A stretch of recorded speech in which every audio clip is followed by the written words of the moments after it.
Bueno, pues el- os voy a ofrecer unas reflexiones que he hecho sobre el sacerdocio desde el punto de vista de la belleza, por decirlo así, ¿no? Conectando sacerdocio y belleza. Tú me sedujiste, Señor, y yo me dejé seducir. Estas palabras del profeta Jeremías narran el origen de toda vida sacerdotal, pues la vocación es un misterio de seducción y por lo tanto de belleza.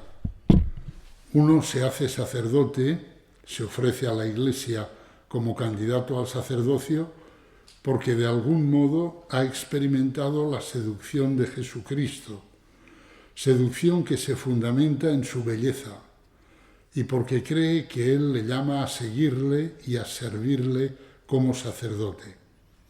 Si Andrés, que ha pasado tan solo unas pocas horas con Jesús, se dirige a su hermano Simón y le dice: hemos encontrado al Mesías, es porque en ese breve espacio de tiempo ha percibido que aquel hombre, Jesús de Nazaret, corresponde perfectamente a los anhelos del propio corazón.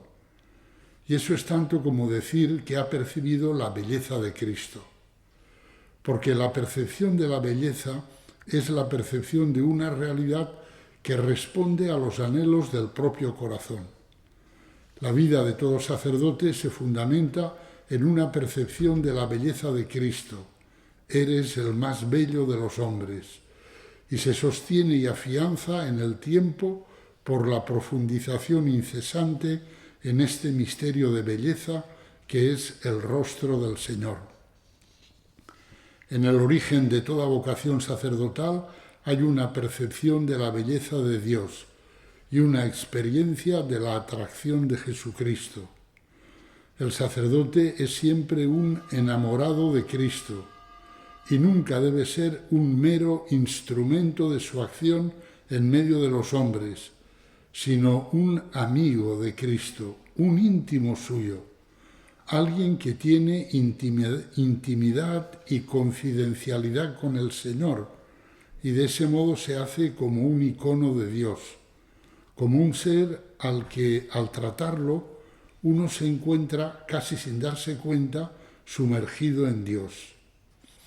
El sacerdote es el amigo del esposo que cuida de la esposa, que es la Iglesia, Iglesia que no es suya sino de Cristo, y lo hace con un amor esponsal, porque siendo él mismo miembro de la Iglesia, forma parte de la esposa y recibe el amor esponsal de Cristo. Todo esto supone dos cosas muy importantes: el silencio y la soledad por un lado y la penitencia por otro. Toda relación de amor y de amistad supone siempre un ámbito de privacidad, de discreción, de silencio, en el cual se producen las confidencias mutuas y se saborea calladamente la presencia del otro. En este sentido, creo que no debemos ver la soledad solo como un problema y una especie de maldición, sino como un ámbito necesario para que nos encontremos cara a cara con el Señor. El sacerdote que llega a casa por la noche y se abalanza sobre la televisión o sobre Internet porque no soporta el silencio y la soledad, está desperdiciando una gran oportunidad de acoger el amor del Señor y de decirle humilde y sinceramente su propio amor. Creo que quien no es capaz de soledad no es capaz de comunión, pues la comunión supone siempre un sujeto que se mantiene de pie solo y que desde su mismidad insustituible tiene algo que aportar, que dar, y que sabe recibir, porque también es consciente de su propia carencia. Aturdirse, ponerse eufórico y exaltarse en las relaciones con los demás no es signo de comunión, sino más bien de gregarismo. La comunión no es hacer la ola todos juntos, aunque eso pueda resultar simpático. Por otro lado, la penitencia. La penitencia significa que en mi relación personal, única e insustituible con Dios, yo me descubro amado en exceso por Él e intento decirle mi agradecimiento y mi amor. Y para ello invento gestos que nadie me pide, que no son obligatorios, con los que le digo a Dios lo importante que Él es para mí.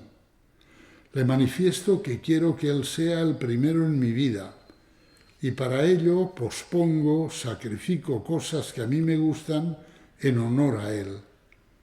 Son gestos gratuitos con los que el enamorado dice su amor, con los que uno quiere darle una alegría a Dios yendo más allá de lo que está mandado.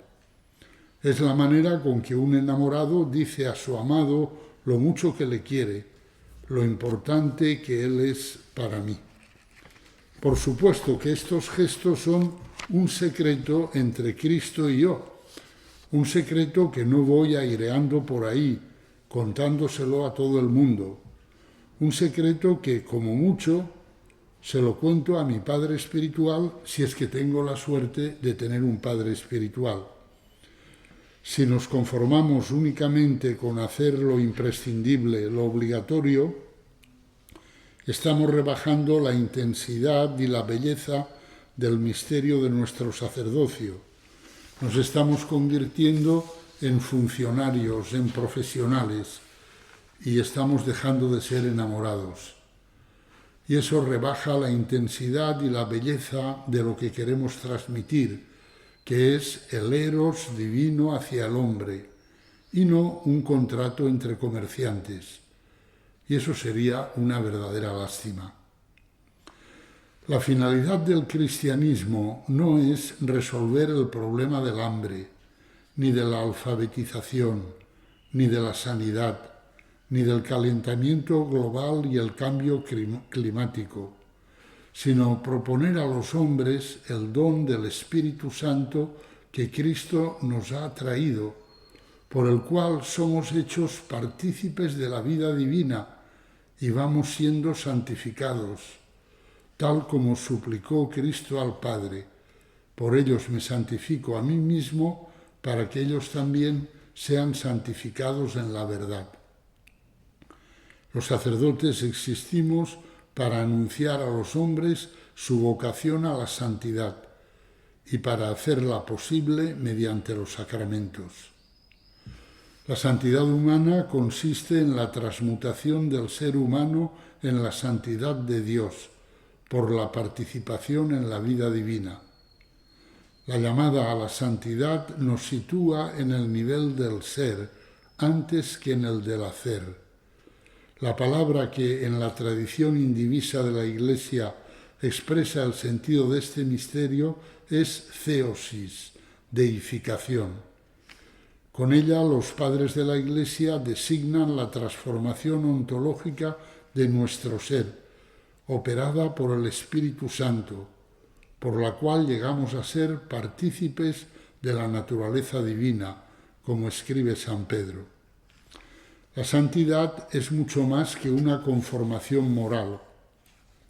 Es una transformación ontológica de nuestro ser en el ser de Cristo, al cual hemos sido incorporados por el bautismo, lo cual obviamente no es fruto de las virtualidades humanas, sino que es un don que baja del cielo.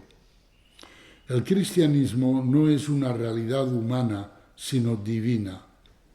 No se es cristiano porque se decida libremente seguir la doctrina de Jesús de Nazaret, intentando conformar la propia vida con la suya, sino porque se acoge mediante el bautismo como un don que baja del cielo en el nombre del Padre, del Hijo y del Espíritu Santo, la inserción en Cristo, con la participación en la vida divina que nos otorga. Los cristianos no somos un club de fans de Jesucristo, somos los bautizados. Sin el bautismo, sin la Eucaristía y los demás sacramentos, no hay cristianismo. Puede haber esfuerzo moral, búsqueda de determinados valores, imitación extrínseca de un modelo, Jesús de Nazaret, pero no hay cristianismo, porque el cristianismo arranca de un nacimiento que no procede de la carne, ni de la sangre, ni de la voluntad de varón, sino de Dios. Si Dios no viene, si el cielo no se abre, no hay cristianismo. Solo hay uno que puede abrir el cielo, el que ha venido de arriba, Cristo, el Señor.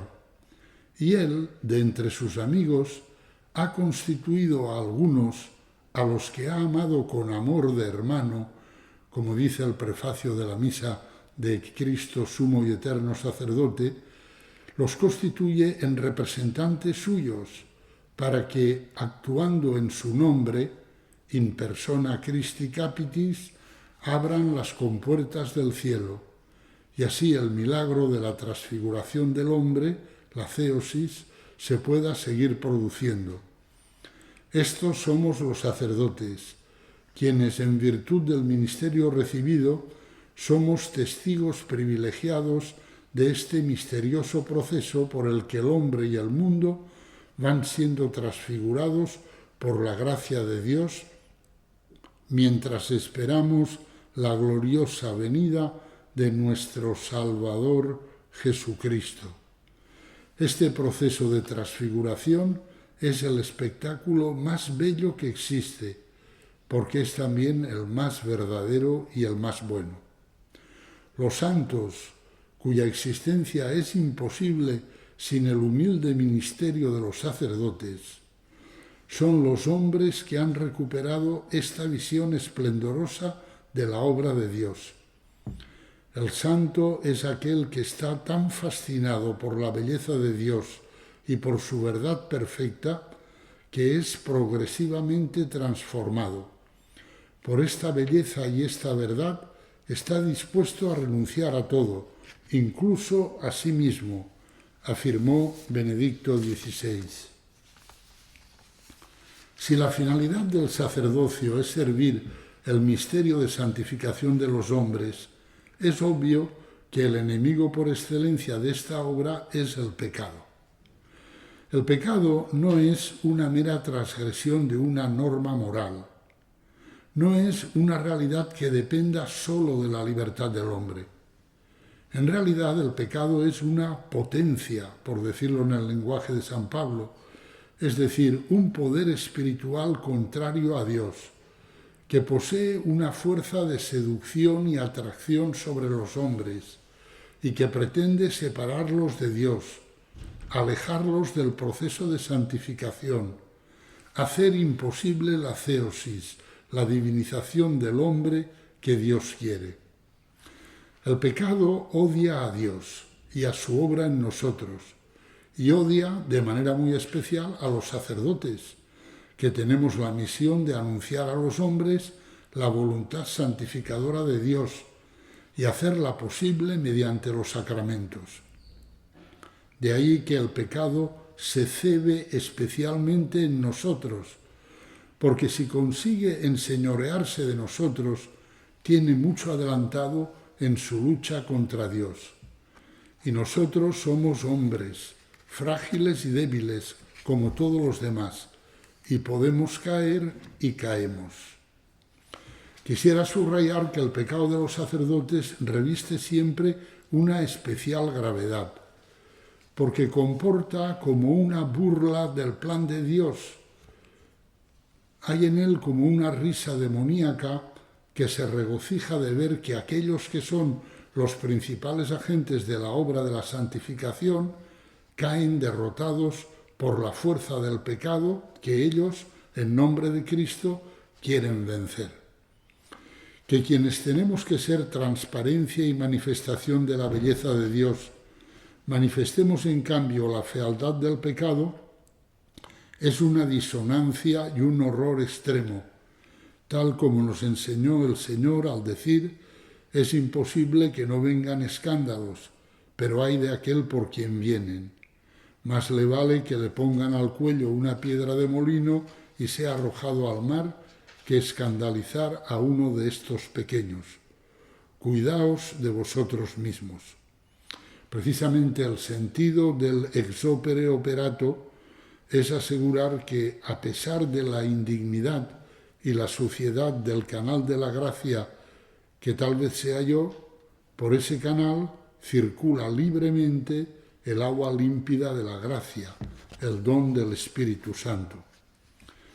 Así lo percibe el pueblo de Dios, que se escandaliza con toda razón cuando descubre los pecados graves de sus sacerdotes. Ellos sabían que somos hombres débiles y frágiles como todos, pero esperaban que nuestra formación por un lado y nuestra vida de intimidad por Dios con Dios por otro, usted está más cerca de Dios, nos dicen a veces los fieles, nos harían capaces de resistir las tentaciones y de no caer en pecado, por lo menos de no caer en pecados muy graves, como los que airean los medios de comunicación y de otros que no airean, pero que lo son igualmente, la superficialidad, el activismo, el utilizar el ministerio para destacar y brillar socialmente, como si la buena noticia fuera mirad lo estupendo que soy, en vez de que sea mirad lo estupendo que es Cristo. Sería muy triste que los fieles se equivocaran al creer que somos hombres de oración y que tenemos intimidad con Dios, mientras que en realidad no la tuviéramos más que con nuestro propio ego. Cuando la fuerza del pecado nos vence, pueden venirnos tres tentaciones. La de la desesperación, que puede llegar incluso hasta la idea del suicidio, la de la secularización y la de la doble vida. Hay que rechazar cualquiera de las tres. La de la desesperación, porque para Dios nada hay imposible, y Él puede hacer y quiere hacer con mi barro una vasija hermosa llena de Dios. La de la secularización, salvo en determinados casos, porque eso equivaldría a considerar que Cristo se equivocó cuando me llamó con amor de hermano para que yo le representara a Él como cabeza, pastor, maestro y esposo de la Iglesia. Pero Cristo no se equivocó al hacerlo, como tampoco se equivocó al llamar a Judas. Y sobre todo hay que rechazar la tentación de la doble vida, porque eso sería instalar mi vida en la mentira, tanto mi vida como sacerdote como mi vida como hombre. Y una cosa es decir una o muchas mentiras a lo largo de la vida, y otra muy distinta y mucho más grave, instalar la propia vida en la mentira de manera permanente. La postura correcta se fundamenta en la fidelidad a la verdad y en la humildad. La fidelidad a la verdad me obliga a llamar pecado lo que es pecado y a arrepentirme de él y a llevarlo inmediatamente y no al cabo de varios meses al sacramento de la penitencia. Y si alguien es testigo o cómplice de mi pecado, a esa persona le tengo que decir con toda claridad y rotundidad que lo que yo he hecho es pecado, que estoy arrepentido, que no lo quiero volver a realizar jamás y que voy a confesarme ahora mismo y que Cristo es lo más grande y lo más bello que existe, aunque yo no haya sido capaz de vivir a la altura de esa grandeza en esta ocasión y que por nada del mundo se separe de él. Y si ha sido cómplice de mi pecado, le ruego que haga lo mismo que yo, arrepentirse y confesarse. Y la humildad me permite comprender, por otro lado, y asumir con toda paz lo que decía San Francisco de Sales, que no es raro que la debilidad sea débil y que la enfermedad esté enferma. Si somos débiles, si estamos enfermos, pues no es raro que la debilidad sea débil y que la enfermedad esté enferma. Y que en consecuencia no me tengo que escandalizar de haber caído y de volver a caer. Porque ese escándalo además es fruto del orgullo. Es mi orgullo quien dice, ¿cómo es posible que yo? Y claro, cabe decir, ¿pero tú quién te crees que eres? Porque dices, ¿cómo es posible que yo? ¿Quién te crees que eres? Pues eres un hijo de Eva, como todos, y estás hecho del mismo barro de Adán. Entonces, no hay que escandalizarse del propio pecado. Y que no puedo pretender alcanzar mi conversión en poco tiempo, porque los males que afligen a mi alma son profundos y requieren mucho tiempo y mucha paciencia para que la gracia de Dios los cure del todo. Y que cuando voy a confesarme, Dios no me dice nunca, otra vez. Dios no me reprocha nada.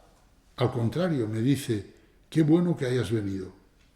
El que reprocha, el que dice otra vez, es mi orgullo, es mi amor propio, que no quiere reconocer lo débil y lo frágil que soy.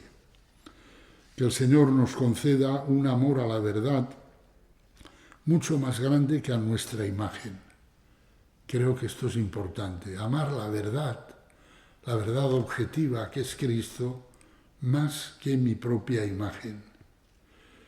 Y una humildad llena de confianza en la misericordia de Dios, para que no nos desalentemos nunca en el proceso de nuestra conversión y seamos siempre fieles al don que Dios nos hizo al hacernos sacerdotes.